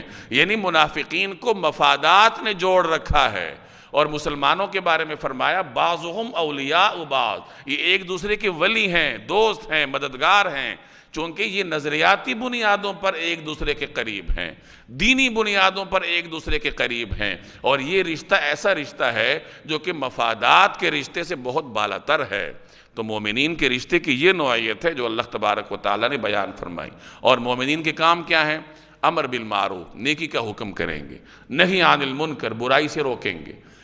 امر بالمعروف اور نہی عن المنکر، اس کا ہر مسلمان مکلف ہے، اور اس کا اپنا ایک طریقہ کار ہے، حکمت کے ساتھ، مصلحت کے ساتھ انسان اپنے دائرے میں رہتے ہوئے امر بالمعروف اور نہی عن المنکر کرنے کا پابند ہے۔ وَيُقِيمُونَ الصَّلَاةَ، نماز قائم کرتے ہیں، وَيُؤْتُونَ الزَّكَاةَ، زکوٰۃ ادا کرتے ہیں، اور اللہ اور اس کے رسول کی اطاعت کرتے ہیں۔ یہ مومنین کی خصوصیات ہیں، اور جو ان خصوصیات کے حامل ہوں تو اللہ تبارک و تعالیٰ کی رحمت ان کی طرف متوجہ ہوتی ہے۔ وعد اللہ المؤمنین والمؤمنات، اللہ نے مومن مردوں اور مومن عورتوں سے وعدہ کیا ہے جنات، ان باغات کا، تجری من تحتها الانہار، جن کے نیچے نہریں بہتے ہوں گی، خالدین فیہا، جن میں وہ ہمیشہ رہیں گے، ومساکن طیبہ، اور ان پاکیزہ مکانات کا، فی جنات عدن، جو سدا بہار باغات میں ہوں گے، ورضوان من اللہ اکبر، اور اللہ کی طرف سے خوشنودی تو سب سے بڑی چیز ہے، ذالک هو الفوز العظیم، یہی تو زبردست کامیابی ہے۔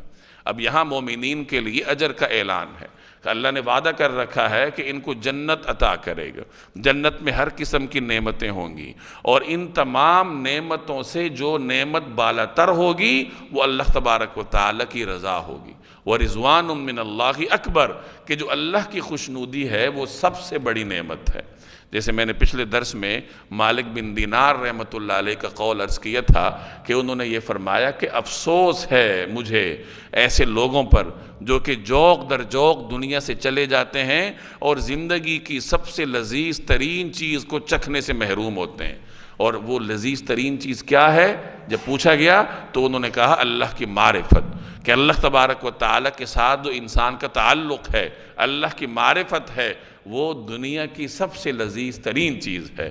تو دنیا میں اللہ کی معرفت سب سے بڑی نعمت ہے، اور آخرت میں جب اللہ کی خوشنودی کا علم ہو جائے کہ اللہ تبارک و تعالیٰ راضی ہے، تو یہ اللہ جل جلالہ کی جانب سے سب سے بڑی نعمت ہے، جس کے بارے میں فرمایا کہ یہی زبردست کامیابی ہے۔ اب دیکھیں قرآن کامیابی کس کو کہہ رہا ہے؟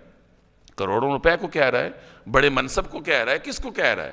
جنت حاصل کرنے کو، اللہ کی خوشنودی حاصل کرنے کو۔ تو ہمارا تصور کامیابی قرآن کریم کے تصور کامیابی سے یکسر مختلف ہے۔ ہم کامیابی اس کو سمجھتے ہیں کہ دکاندار کی سیل زیادہ ہو جائے، ملازم پیشہ جو ہے وہ خوب اپنے آقا کو راضی کر لے اور اچھے طریقے سے اپنے لیے مال کیا کرے، کمانے کی فکر کرے، بڑا مکان بنا لے، دنیاوی نعمتیں، یہ چیزیں حاصل کرنا ممنوع نہیں ہے، یہ اسباب کے درجے میں ہے، لیکن جو اصل کامیابی ہے وہ آخرت کی ہے۔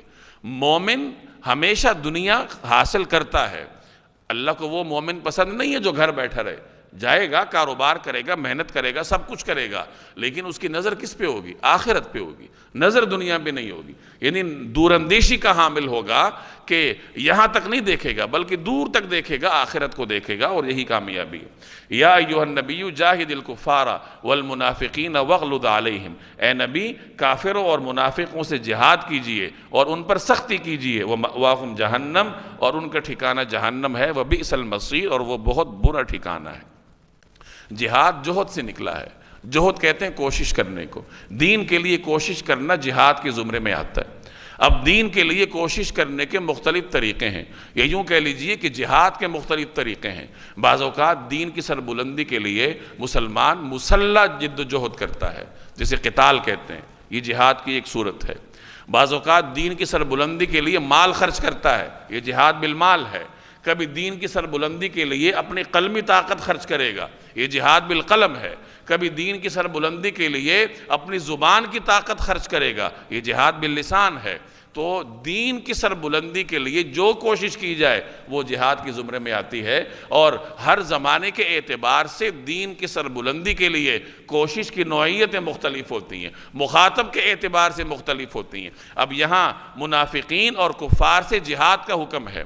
لیکن کفار سے جہاد کا حکم جو دیا گیا اس سے مراد مسلح جہاد ہے، اور منافقین سے جو جہاد کا حکم ہے مفسرین فرماتے ہیں اس سے مراد زبانی جہاد ہے، کیونکہ منافقین اس زمانے میں مسلمانوں کی سوسائٹی کا حصہ تھے، مسلمانوں کے معاشرے میں رہتے تھے، مسجدوں میں جا کے نماز بھی پڑھتے تھے، تو ان کے ساتھ قتال کرنا ممکن نہیں تھا، اور رسول اللہ صلی اللہ علیہ وسلم کو گوارا بھی نہیں تھا، کیونکہ وہ مسلمانوں کے مجموعی مفاد کے خلاف تھا۔ لوگ پروپیگنڈے کرتے کہ مسلمان تو اپنے ہی بھائیوں کو مار رہے ہیں۔ تو منافقین کے ساتھ جہاد کی جو صورت ہے وہ مفسرین کے نزدیک جہاد باللسان تھا، کہ زبانی اعتبار سے ان کے ساتھ جہاد ہو۔ زبانی اعتبار سے کیسے؟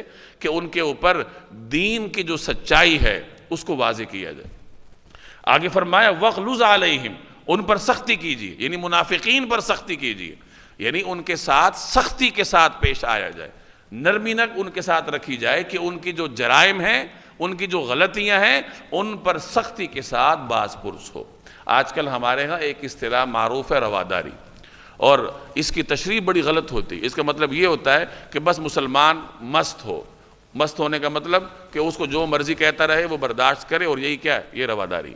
یہ کوئی رواداری نہیں ہے، اسلام ایسی رواداری کی تلقین نہیں کرتا۔ یاد رکھیے، اسلام یہ جو ہمارے ہاں تصور رواداری ہے یا ہمارے ہاں تصور مساوات ہے، یہ مغربی تصورات ہیں۔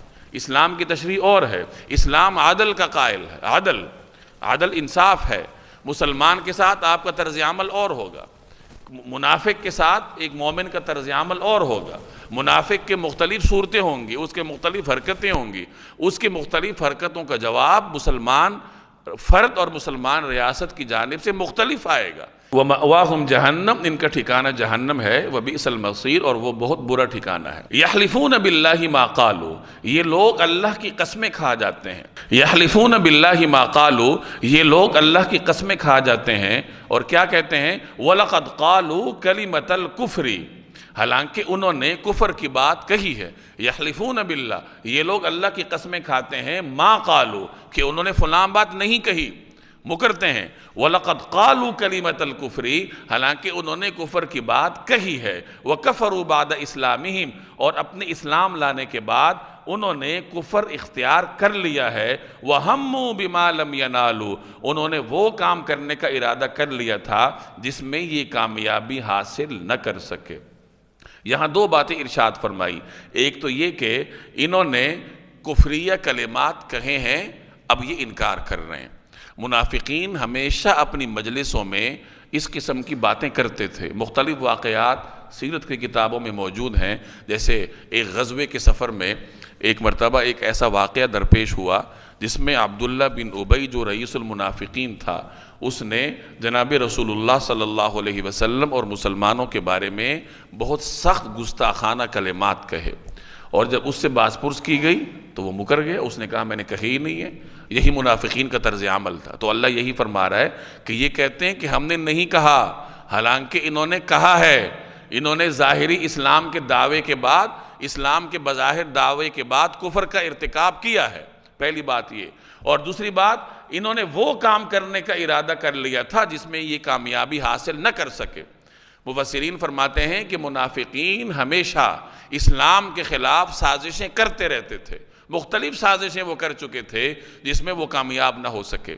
ان میں سے ایک سازش کا ذکر یہاں مفسرین نے کیا ہے کہ غزوہ تبوک کے موقع پر کچھ منافقین مسلمانوں کے لشکر میں شامل تھے، اور جب اس غزوے سے واپسی ہو رہی تھی تو ان میں سے غالباً 12 منافق ایسے تھے جنہوں نے نقاب باندھے، نقاب پوش ہوئے، اور ایک جگہ جو تنگ راستہ تھا، گھاٹی سی تھی، وہاں وہ چھپ کر بیٹھے اس انتظار میں کہ جب رسول اللہ صلی اللہ علیہ وسلم یہاں سے گزریں گے تو والعیاذ باللہ ہم نبی کریم صلی اللہ علیہ وسلم پر حملہ کرنے کی ناپاک جسارت کریں گے۔ اس ارادے سے وہ وہاں بیٹھے۔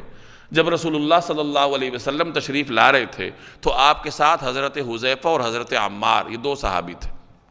تو جب آپ وہاں پہنچے تو ان منافقین نے کچھ کرنے کی کوشش کی، تو بعض حضرات فرماتے ہیں کہ حضرت حذیفہ نے ان کو دیکھ لیا اور انہوں نے رسول اللہ صلی اللہ علیہ وسلم کو خبر کی، تو آپ صلی اللہ علیہ وسلم نے ان کو آواز دی، تو وہ اتنے سخت روب میں آ گئے کہ وہ وہاں سے بھاگ گئے، اور بعض روایات میں آتا ہے کہ انہوں نے ریشہ دوانی کرنے کی کوشش کی، حضرت عمار اور حضرت حذیفہ ان کے راہ میں مزاحم ہوئے، اور حضرت حذیفہ کی شجاعت کی وجہ سے وہ فرار ہوئے۔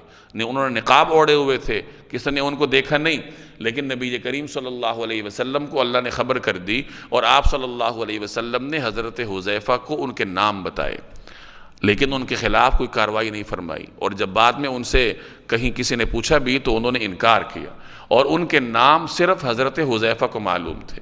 اس لیے حضرت حذیفہ کو نبی کریم صلی اللہ علیہ وسلم کا رازدار کہا جاتا ہے۔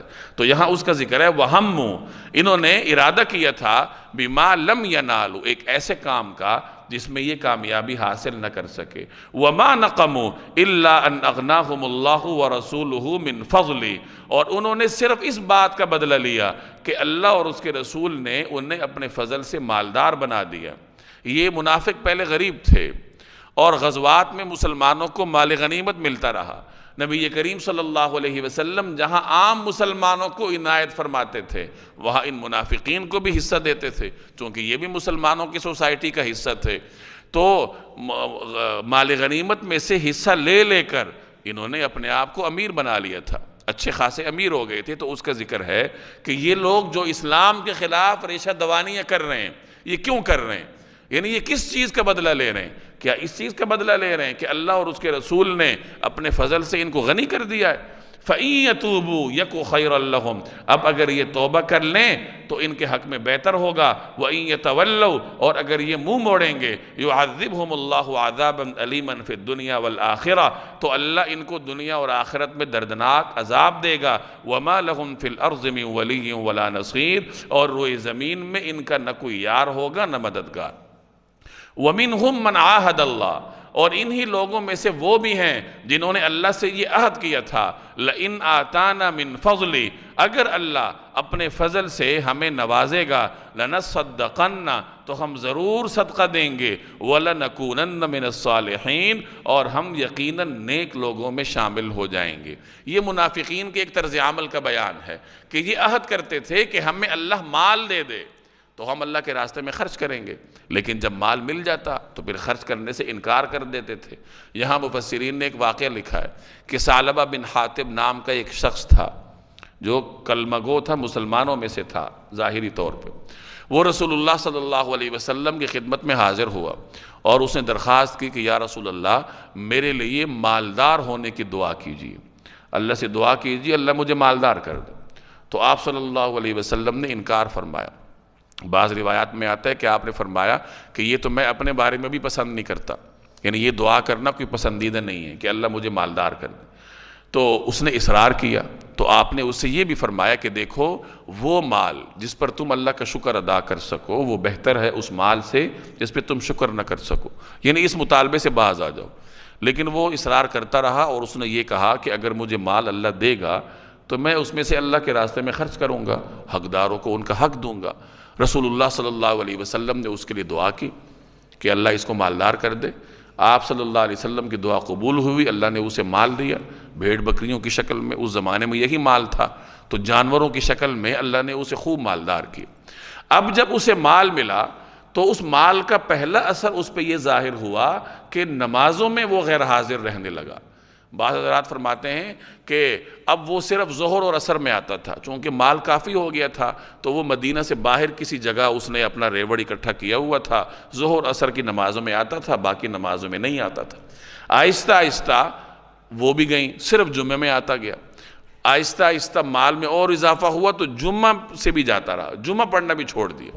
اب یہ حالت ہے کہ کہنے کو مسلمان ہے لیکن مسلمانوں کے ساتھ نماز میں شامل نہیں ہو رہا۔ اور جب رسول اللہ صلی اللہ علیہ وسلم کی جانب سے عاملین زکوٰۃ اس کے پاس گئے، زکوٰۃ اکٹھے کرنے والے، تو یہ حیل و حجت کرنے لگا، بہانے کرنے لگا، اور بہانے تراش کر اس نے زکوٰۃ دینے سے انکار کیا۔ تو جب وہ عاملین واپس آئے اور نبی کریم صلی اللہ علیہ وسلم کو خبر دی تو آپ نے ناراضگی کا اظہار فرمایا۔ بعد میں یہ آپ نے فرمایا کہ ثعلبہ ہلاک ہو گیا، اس کو نقصان ہوا۔ بعد میں یہ شخص حاضر ہوا اور اس نے صدقہ پیش کرنا چاہا، نبی کریم صلی اللہ علیہ وسلم نے اس کا صدقہ قبول فرمانے سے انکار فرمایا۔ اور کہا تم واپس جاؤ، تمہارا صدقہ قبول نہیں ہے۔ بعد میں حضرت ابوبکر کے زمانے میں بھی یہ آیا، صدقہ پیش کرنا چاہا، حضرت ابوبکر نے بھی انکار کیا کہ جب حضور صلی اللہ علیہ وسلم نے تیرا صدقہ اور زکوٰۃ قبول نہیں کی تو میں بھی نہیں کروں گا۔ حضرت عمر کے زمانے میں بھی آیا صدقہ پیش کرنے کے لیے، لیکن حضرت عمر نے بھی قبول نہیں کیا۔ تو اس طریقے سے اللہ تبارک و تعالیٰ نے اس کے نفاق کا پردہ چاک کیا۔ تو ان چند آیات میں اسی واقعے کا ذکر ہوگا، اسی تناظر میں مضمون بیان ہوگا۔ وَمِنْهُمْ مَنْ عَاهَدَ اللَّهُ، اور انہی میں وہ لوگ بھی ہیں جنہوں نے اللہ سے یہ عہد کیا تھا، لَإِنْ آتَانَا مِنْ فَضْلِ، کہ اگر وہ اپنے فضل سے ہمیں نوازے گا، لَنَصَّدَّقَنَّ، تو ہم ضرور صدقہ کریں گے، وَلَنَكُونَنَّ مِنَ الصَّالِحِينَ، اور یقیناً نیک لوگوں میں شامل ہو جائیں گے۔ لیکن ہوا کیا؟ فَلَمَّا آتَاهُم مِّن فَضْلِ، لیکن جب اللہ نے ان کو اپنے فضل سے نوازا، بَخِلُوا بِهِ، تو وہ اس میں بخل کرنے لگے، یعنی اب دینے سے انکار کرنے لگے۔ وَتَوَلَّوْا وَهُمْ مُعْرِضُونَ، اور منہ موڑ کر چل دیے۔ فَأَعْقَبَهُمْ نِفَاقًا فِي قُلُوبِهِمْ إِلَى يَوْمِ يَلْقَوْنَهُ بِمَا أَخْلَفُوا اللَّهَ مَا وَعَدُوا وَبِمَا كَانُوا يَكْذِبُونَ۔ فَأَعْقَبَهُمْ نِفَاقًا فِي قُلُوبِهِمْ، نتیجہ یہ کہ اللہ نے ان کے دلوں میں نفاق کو جما دیا، إِلَى يَوْمِ يَلْقَوْنَهُ، اس دن کے لیے جس دن وہ اللہ سے جا کر ملیں گے، یعنی ان کے دل میں اللہ نے نفاق کو جما دیا ہے ان کی پوری زندگی، ان کی موت تک۔ کیوں؟ بما اخلف اللہ ما وعدوا، کیونکہ انہوں نے اللہ سے جو وعدہ کیا تھا اس کی خلاف ورزی کی، وبما كانوا يكذبون، اور کیونکہ وہ جھوٹ بولا کرتے تھے۔ الم یعلموا، کیا انہیں پتہ نہیں تھا؟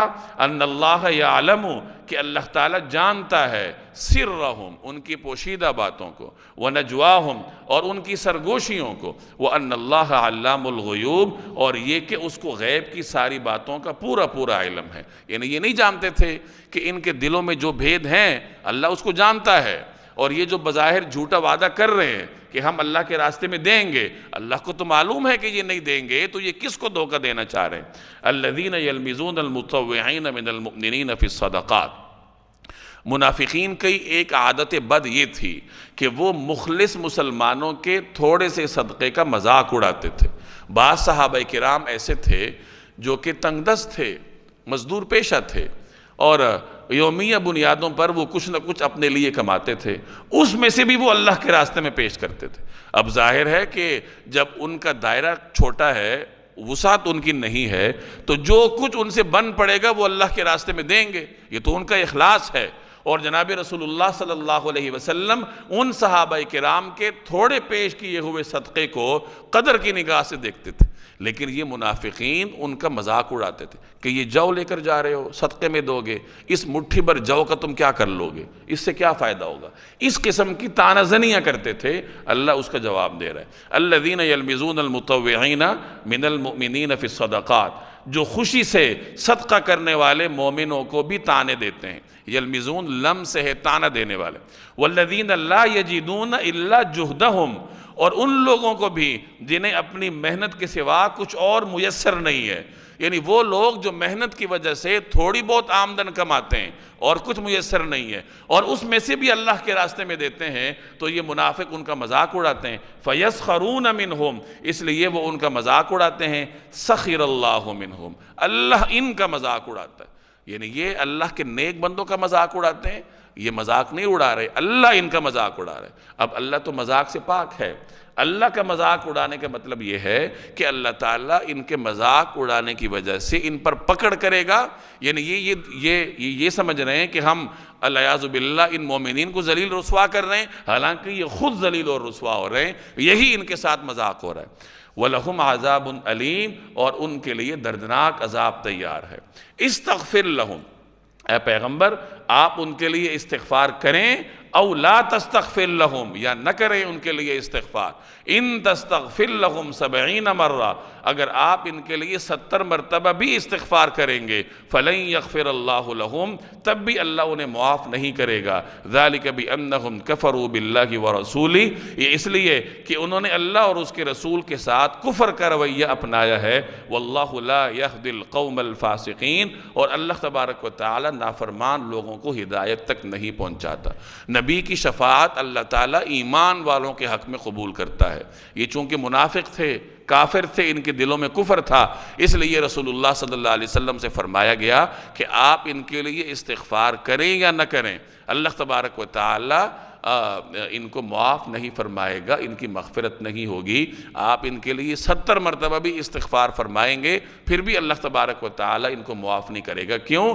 کیونکہ ان کا اللہ اور آپ پر، اللہ اور رسول پر ایمان نہیں ہے۔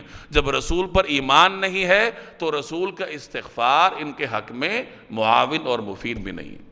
فرح المخلفون بمقعدهم خلاف رسول اللہ وکرہوا ان یجاہدوا باموالہم وانفسہم فی سبیل اللہ وقالوا لا تنفروا فی الحر قل نار جہنم اشد حرا لو کانوا یفقہون۔ فرح المخلفون، فرح کہتے ہیں خوش ہونے کو، مخلفون کا مطلب پیچھے رہنے والے، یعنی پیچھے رہنے والے خوش ہیں، بمقعدہم اپنے پیچھے رہ کر بیٹھنے پر، قعود کہتے ہیں بیٹھنے کو، خلاف رسول اللہ، رسول اللہ کے جانے کے بعد جن لوگوں کو پیچھے رہنے دیا گیا تھا وہ رسول اللہ کے جانے کے بعد اپنے بیٹھے رہنے سے بڑے خوش ہوئے۔ وَكَرِهُ، اور ان کو یہ بات ناگوار تھی، أَن يُجَاهِدُوا بِأَمْوَالِهِمْ وَأَنفُسِهِمْ فِي سَبِيلِ اللَّهِ، کہ وہ اللہ کے راستے میں اپنے مال و جان سے جہاد کریں۔ وَقَالُوا، اور انہوں نے کہا تھا، لَا تَنْفِرُوا فِي الْحَرِّ، کہ جہنم کے اس گرمی میں نہ نکلو، قل آپ کہہ دیجئے نار جہنم اشد حرا، جہنم کی آگ گرمی میں کہیں زیادہ ہے، لو کانوا یفقہون، کاش ان کو سمجھ ہوتی۔ غزوہ تبوک کے واقعات کے شروع میں عرض کر چکا تھا کہ یہ سفر ایسے حالات میں درپیش تھا جب مدینہ طیبہ میں شدید گرمی تھی۔ اب اس گرمی میں یہ دور کا سفر کرنا تھا، مخلص صحابہ تو نکل کھڑے ہوئے، لیکن یہ منافقین یہ پروپیگنڈے کرتے تھے کہ دیکھو اتنی گرمی اور صحراؤں کا اتنے دور کا سفر مت جاؤ۔ اللہ ان کو جواب دے رہا ہے کہ یہ گرمی کیا ہے، ذرا جہنم کی آگ کی گرمی کا تصور کرو، وہ گرمی تو بہت سخت ہے۔ آج اگر دنیا کی گرمی اللہ کے اطاعت کے لیے برداشت کر لیں گے تو اس کی برکت سے اللہ تعالیٰ کل جہنم کی آگ کی گرمی سے کیا کرے گا؟ بچائے گا۔ تو آج اگر یہاں بیٹھنا آپ برداشت کر لیں گے تو کل قیامت کے دن کیا ہوگا؟ اللہ تعالیٰ بچا لے گا ہمیں، میدان حشر کے انتظار سے ہم بچ جائیں گے انشاءاللہ۔ فَلْيَضْحَكُوا قَلِيلًا، اب یہ لوگ تھوڑا بہت ہنس لیں، وَلْيَبْكُوا كَثِيرًا، اور پھر خوب روتے رہیں، یعنی دنیا میں تھوڑا بہت مزہ کر لیں، مزے اٹھا لیں، پھر آخرت میں ان کے لیے ہمیشہ ہمیشہ کا رونا ہے۔ یہ وہ حقیقی ناکامی ہے جس کو قرآن بار بار ذکر کرتا ہے۔ ان الانسان لفی خسر، قسم ہے زمانے کی، انسان کیا ہے؟ خسارے میں ہے۔ اس خسارے کی طرف جا رہا ہے کہ ہمیشہ ہمیشہ کے لیے رونا پڑے گا۔ ایک لمحے کے لیے تصور کریں کہ قیامت کے بعد کا جو زمانہ ہے، کیا وہ زمانہ انسانی عقل میں آتا ہے کہ وہ کب ختم ہوگا؟ اس ہمیشہ سے کیا مراد ہے؟ اس نے ختم ہی نہیں ہونا، وہ کیسا ہوگا؟ انسان کی عقل محدود ہے اور وہ زمانہ لامحدود ہے، تو وہ ہماری عقل میں ہی نہیں آتا۔ اس لامحدود زمانے کے تقابل میں اگر اپنے یہ 40 50 60 سالہ زندگی کو دیکھا جائے تو وہ تو اس کا ایک لمحہ بھی نہیں بنتا۔ یہ محدود ہے نا، 60 ہو، 100 ہو، 1000 ہو، محدود ہے، اور وہ لامحدود ہے۔ تو محدود کو لامحدود سے کوئی نسبت ہے؟ کوئی نسبت نہیں ہے۔ تو یہ مختصر سی زندگی کا مزہ اٹھانے کے لیے اگر کوئی شخص ہمیشہ کی زندگی کے خسارے کو برداشت کر لے تو اس سے بڑا احمق کوئی نہیں ہے۔ اور اس کے بارے میں فرمایا کہ ٹھیک ہے تھوڑا بہت ہنس لو، پھر کیا ہوگا؟ ہمیشہ ہمیشہ کا رونا ہے۔ جزاء بما كانوا یکسبون، کیونکہ جو کچھ یہ کمائی کرتے رہے ہیں اس کا یہی بدلہ ہے۔ فَإِن رَجَعَكَ اللَّهُ إِلَىٰ طَائِفَةٍ مِّنْهُمْ، اے پیغمبر اس کے بعد اگر اللہ تعالیٰ آپ کو ان میں سے کسی گروہ کے پاس واپس لے آئے، فَاسْتَأْذَنُوكَ لِلْخُرُوجِ، اور یہ نکلنے کے لیے آپ سے اجازت مانگیں، فَقُلْ، تو آپ کہہ دیجئے، لَن تَخْرُجُوا مَعِيَ أَبَدًا، کہ اب تم میرے ساتھ کبھی نہیں چل سکتے، وَلَن تُقَاتِلُوا مَعِيَ عَدُوًّا، اور میرے ساتھ مل کر کسی دشمن سے کبھی نہیں لڑ سکو گے، اِنَّكُمْ رَضِيتُمْ بِالْقُعُودِ أَوَّلَ مَرَّةٍ، تم نے پہلی بار بیٹھے رہنے کو پسند کیا تھا، فَقْعُدُوا مَعَ الْخَالِفِينَ، لہٰذا اب بھی انہی کے ساتھ بیٹھ رہو جن کو پیچھے رہنا ہے۔ یعنی یہ جو منافق ہیں تبوک کے لیے نہیں گئے تھے، طرح طرح کے عذر تراشے تھے۔ اب اس گناہ کا وبال یہ تھا کہ ان کو ہمیشہ ہمیشہ کے لیے محروم کر دیا گیا کہ یہ رسول اللہ صلی اللہ علیہ وسلم کے ساتھ جہاد پر نہیں جا سکیں گے۔ چنانچہ حضور سے یہاں فرمایا جا رہا ہے کہ اے پیغمبر، جب آپ ان کے پاس واپس جائیں، یعنی جب اس سفر سے عافیت کے ساتھ آپ مدینہ طیبہ تشریف لے جائیں اور اس کے بعد پھر کبھی جہاد کے لیے جانا پڑے اور یہ آپ کے ساتھ جانا چاہیں، تو آپ ان سے کہہ دیں کہ نہیں، اب تم نہیں جا سکتے۔ تم نے وہ پہلی مرتبہ بیٹھنے کو پسند کیا تھا، لہٰذا اب بھی تم بیٹھے رہنے والوں کے ساتھ بیٹھے رہو گے، تم نہ تو میرے ساتھ مل کر جہاد کر سکو گے اور نہ ہی میرے ساتھ مل کر سفر کے لیے نکل سکو گے۔ یعنی پیغمبر کی معیت کی سعادت سے اللہ تبارک و تعالی نے ان کے نفاق کی وجہ سے ان کو محروم کر دیا اور ہمیشہ کے لیے محروم کیا۔ وَلَا تُصَلِّ عَلَىٰ أَحَدٍ مِّنْهُمْ، اور اے پیغمبر آپ ان میں سے کسی کا جنازہ نہ پڑھائیے، ماتا جو مر جائے، ابداً کبھی بھی نہ پڑھائیے، وَلَا تَقُمْ عَلَىٰ قَبْرِ، اور نہ اس کے قبر پر کھڑے ہوں، اور ان میں سے جو کوئی مر جائے تو آپ اس پر کبھی بھی جنازہ مت پڑھیے اور نہ اس کی قبر پر کھڑے ہوں۔ اِنَّهُمْ كَفَرُوا بِاللَّهِ وَرَسُولِهِ، یقین جانیے یہ وہ لوگ ہیں جنہوں نے اللہ اور اس کے رسول کے ساتھ کفر کا رویہ اپنایا، وَمَاتُوا وَهُمْ كَافِرُونَ، اور اس حالت میں مرے ہیں کہ وہ نافرمان تھے۔ عبداللہ بن ابی رئیس المنافقین تھا۔ اس کا جب انتقال ہوا، اس کا ایک بیٹا تھا، ان کا نام بھی عبداللہ تھا، حضرت عبداللہ، وہ مخلص صحابی تھے۔ وہ رسول اللہ صلی اللہ علیہ وسلم کی خدمت میں حاضر ہوئے اور انہوں نے درخواست کی کہ یا رسول اللہ، میرے والد کا انتقال ہو گیا ہے، تو آپ ان کے لیے اپنی قمیص عنایت فرما دیجیے اور ان کا جنازہ پڑھا دیجیے۔ رسول اللہ صلی اللہ علیہ وسلم چونکہ انتہائی کریم تھے، رحیم اور رعوف تھے، امت کے لیے رحمت تھے، تو ان کی دلجوئی کے لیے آپ نے اپنا کرتہ بھی عنایت فرمایا اور جنازہ پڑھانے کے لیے بھی تشریف لے گئے۔ حضرت عمر رضی اللہ تعالی عنہ اس موقع پر رسول اللہ صلی اللہ علیہ وسلم کی خدمت میں عرض کرنے لگے کہ یا رسول اللہ، یہ تو منافق ہے۔ تو آپ صلی اللہ علیہ وسلم نے فرمایا کہ مجھے اس آیت میں استغفر لہم او لا تستغفر لہم، اس میں مجھے اختیار دیا گیا ہے کہ آپ استغفار کریں یا نہ کریں، تو میں 70 دفعہ سے بھی زیادہ استغفار کروں گا۔ یہ رسول اللہ صلی اللہ علیہ وسلم کی صفت رحمت تھی۔ یہ وہ عبداللہ بن ابی تھا جس نے ہر وقت نبی کریم صلی اللہ علیہ وسلم کو ایذا دینے میں اپنے آپ کو پیش رکھا تھا۔ غزوہ احد کو لے لیجئے، واقعہ افک کو لے لیجئے، ابھی ہم سیرت کے سبق میں پڑھیں گے واقعہ افک کہ حضور صلی اللہ علیہ وسلم کو کتنی شدید تکلیف اس نے پہنچائی، اور اس کے علاوہ بھی طرح طرح کی یہ پروپیگنڈے کرتا رہتا تھا، اور ان تمام تر ایذا رسانیوں کے علی الرغم آپ صلی اللہ علیہ وسلم اس کی میت کے لیے اپنا کرتہ مبارک بھی عنایت فرما رہے ہیں اور جنازے کے لیے بھی تشریف لے جا رہے ہیں۔ چنانچہ رسول اللہ صلی اللہ علیہ وسلم نے اس کا جنازہ پڑھایا۔ اس کے بعد پھر یہ آیت نازل ہوئی کہ اے پیغمبر، یہ جو منافق ہیں، اس کے بعد آپ ان کا جنازہ نہ پڑھائیے اور ان کی قبر پر بھی کھڑے نہ ہوئیے، اس لیے کہ یہ تو آپ پر ایمان ہی نہیں رکھتے، یہ صاحب ایمان نہیں ہے، یہ اللہ پر ایمان نہیں رکھتے، رسول پر ایمان نہیں رکھتے، اور ان کی جو موت ہے وہ حالت کفر میں ہوئی ہے۔ یہ جو بظاہر کلمہ گو ہیں، ان کے کلمے کا اعتبار ہی نہیں ہے، ان کے دل میں اعتقاد نہیں ہے، ایمان نہیں ہے۔ لہٰذا پچھلی آیت میں ان کو کہا گیا کہ تم پیغمبر کے ساتھ سفر کرنے کی سعادت سے محروم ہو، اور یہاں ان سے کہا گیا کہ اب تم پیغمبر کی شفاعت سے بھی محروم کہ پیغمبر تمہارا جنازہ بھی نہیں پڑھائیں گے، تو اس سے بڑھ کر تمہاری بدبختی کیا ہے۔ بعض حضرات فرماتے ہیں کہ غزوہ احد کے موقع پہ جب شہداء کی تدفین ہو رہی تھی، تو حضرت حمزہ رضی اللہ تعالی عنہ کی تدفین کا جب وقت آیا، ان کے چونکہ اللہ نے انہیں قد کاٹ دیا ہوا تھا، تو ان کے حساب سے کوئی چادر نہیں مل رہی تھی ان کے کفن کے لیے، تو اس موقع پر عبداللہ بن ابی نے اپنا قمیص دیا تھا اور وہ حضرت حمزہ کو پورا آ گیا تھا۔ تو چونکہ وہ اس کا ایک قسم کا ایک بھلائی تھی، تو رسول اللہ صلی اللہ علیہ وسلم نے اپنے کرتہ مبارک سے اس کو ایک قسم کا جواب دے دیا تھا، تاکہ اس کے جو معاملات ہیں وہ دنیا ہی میں ختم ہو جائیں اور آخرت کے لیے اس کے پلے کچھ نہ ہو۔ یہ بعض حضرات نے نقطہ بیان کیا ہے کہ اس لیے رسول اللہ صلی اللہ علیہ وسلم نے اپنا کرتہ عنایت فرمایا۔